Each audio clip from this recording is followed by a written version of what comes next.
Boa noite, pessoal. Hoje a gente vai gravar o vídeo de estruturas metálicas e para gravar o vídeo a gente escolheu um exercício de ligações. O exercício ele consiste numa chapa ligado numa barra.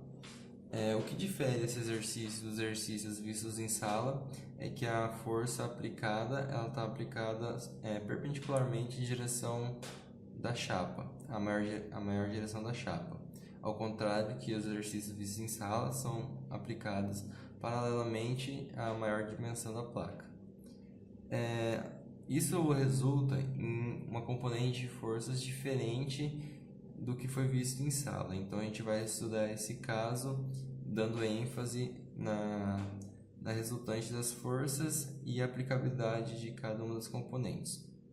Então, para isso, vamos primeiro estudar como está sendo aplicada a força. O exercício diz assim: calcular a carga de projeto na ligação da figura, sendo os conectores parafusos ASTM A307 de diâmetro igual a 19 mm, que são 3/4 de polegada. Então, vamos lá. O exercício é esse aqui. Ele possui uma carga Q aplicada distante do CG da chapa e perpendicular à maior direção. O que isso ocasiona para a gente? Isso aqui causa um momento de rotação no sentido horário. Então, para ficar mais intuitivo de entender, a gente preparou um esqueminha aqui para que possamos explicar. Neste caso, esta é a barra e esta é a chapa parafusada. A força aplicante está nessa direção. Se você mostrar no papel a força aplicada, é essa rotação. Então, a gente vai tentar fazer as forças acompanhando essa movimentação da chapa. Então, as forças elas ficariam aqui, nesse segundo desenho. Para acompanhar a chapa, imaginando este ponto do parafuso 2 fixo e a rotação nessa direção, a força acompanharia o momento. Então, a resultante neste parafuso seria essa e nesse parafuso seria essa. Por quê? Por causa do momento aplicante que está fazendo este parafuso rotacionar para frente e esse parafuso rotacionar para trás. Então, essas forças estão sendo aplicadas do parafuso para a barra. Como esse parafuso do meio estaria no raio de um círculo imaginário, a sua força seria vertical, na mesma direção da força aplicada, por ser o centroide da chapa. Então, essas são as forças resultantes de cada parafuso. Vamos chamá-las de F.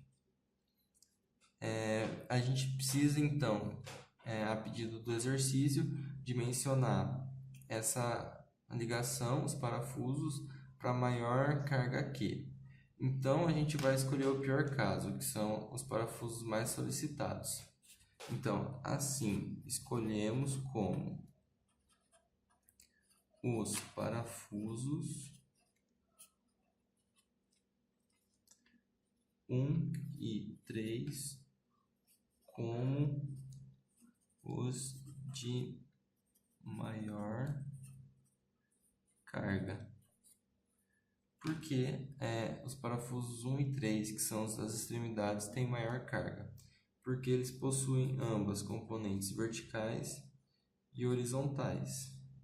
Vertical e horizontal. Então, assim, a resultante será uma composição vetorial em que os parafusos possuem componentes vertical e horizontal, o 1 e 3, e o parafuso 2 apenas a componente vertical. Na componente vertical, que é a direção que está sendo aplicada na carga solicitante, os 3 parafusos são, por definição, submetidos à mesma força. Por quê? Por causa da teoria do shear lag dos parafusos. Ou seja, na prática, o parafuso 1 ele é solicitado por uma maior força por estar mais perto da carga solicitante. Porém, como nós dimensionamos a ligação para a ruptura, é permitido que a chapa escoe. Então, no escoamento da chapa, a acomodação dos parafusos fazendo que a carga seja distribuída mais uniformemente, sendo aproximadamente razoável considerar que a carga na direção da carga solicitante em cada parafuso é igual. Então, como temos 3 parafusos, vamos considerar que a força vertical é equivalente à força solicitante Q, que queremos dimensionar, dividido por 3, que é o número de parafusos. Então, temos a primeira componente. A componente vertical é igual para os 3 parafusos, por isso o parafuso 2 ele tem menor solicitação, porque o parafuso 1 e 3, além dessa componente vertical, também possuem uma componente horizontal, que somam na resultante vetorial. Então, vamos determinar agora a componente horizontal. Para isso, a gente vai precisar de um somatório de momentos. Então, escolhemos um ponto em que vai anular uma das duas componentes verticais e a gente consegue calcular outra. Vamos escolher o ponto no centroide do terceiro parafuso como ponto zero. Então, demarcamos no exercício o ponto zero e façamos somatório de momentos no ponto zero igual a zero, fazendo no sentido anti-horário como positivo. Então, vamos fazer o somatório de momentos. 150, que é o braço de alavanca da força Q, lembrando que braço de alavanca horizontal, força vertical, que está sendo aplicada no sentido horário, então é negativo, porque nossa convenção é positiva no sentido anti-horário. E a força horizontal no parafuso 1 está sendo aplicado no sentido anti-horário, então vai ser positivo. V mais 80, que é a distância entre um parafuso e outro, mais 80, que é a distância até o outro parafuso, vezes a força horizontal, que é igual a zero. Então, daqui tiramos que a força horizontal do parafuso é a força Q solicitante vezes 150 dividido por 160. Simplifiquemos, fazemos 1,5 dividido por 1,6 vezes Q. Essa é a nossa força horizontal, que por somatório de forças horizontais, como são as duas únicas forças horizontais, a força horizontal do parafuso 1 é igual à força horizontal do parafuso 3, tornando assim os dois parafusos com as mesmas componentes verticais e horizontais, sendo equivalente matematicamente. Lembrando que essa é uma aproximação matemática. Assim, então, podemos fazer a componente vetorial. A força resultante é a força horizontal ao quadrado mais a força vertical ao quadrado, tudo isso na raiz, que fica 1,5 dividido por 1,6 Q ao quadrado, tudo isso ao quadrado, somatório de Q sobre 3 ao quadrado e tudo na raiz. Fazendo essa conta, a gente chega num resultado de 0,99Q. Então, essa é a nossa resultante que a gente deixou em função de Q, que é a carga solicitante do nosso exercício. Então, a gente precisa de uma condição de contorno para conseguir determinar essa carga Q. A condição de contorno para esse exercício escolhida foi o cisalhamento do parafuso. Então, a gente vai dimensionar a máxima carga Q para que o parafuso não rompa por cisalhamento.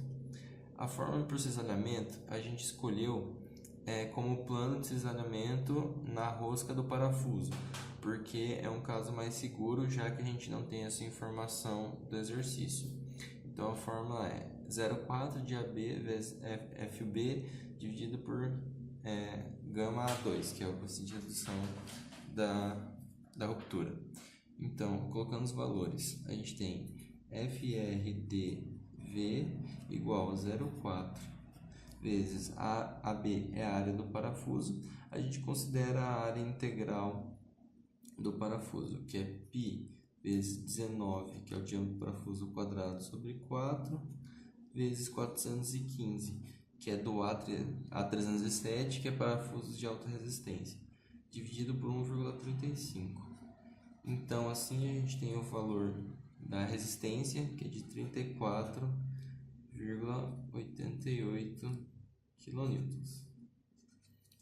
Assim a gente consegue igualar a nossa força resistente com a nossa força solicitante. Então fica aqui a nossa condição de contorno, FRdV igual a nossa força resultante. Então fica 34,88 igual a 0,99 Q.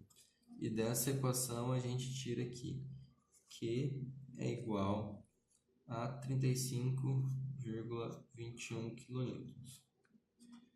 Então, todos os valores que sejam menor que 35,21 kN são valores dimensionáveis de carga solicitante para nossa ligação, que vão passar.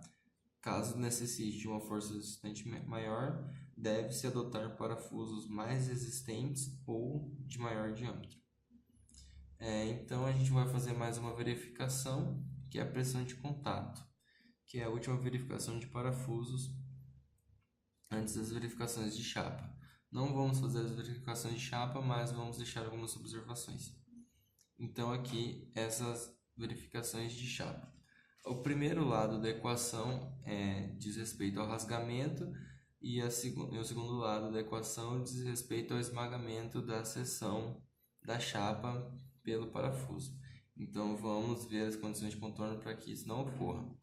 Repetindo a fórmula, a gente tem todos os valores, 1,2 vezes LC, que é o comprimento de rasgamento. Voltando para o nosso exercício, o comprimento de rasgamento é o comprimento entre o parafuso e a borda da chapa, na direção da força solicitante.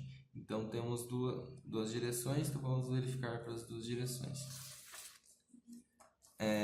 Para a direção vertical, a gente tem que 1,2 vezes LC, que é 60 centímetros, vezes T, que é a espessura da chapa, 25 milímetros, vezes FU, que é 400, que é a ruptura da chapa, dividido por 1,35 redução.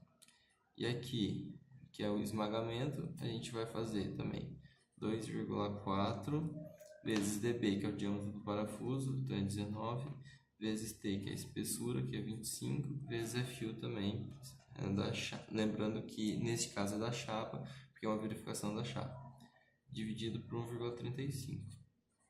Os resultados obtidos são 622 kN e 337,78 kN.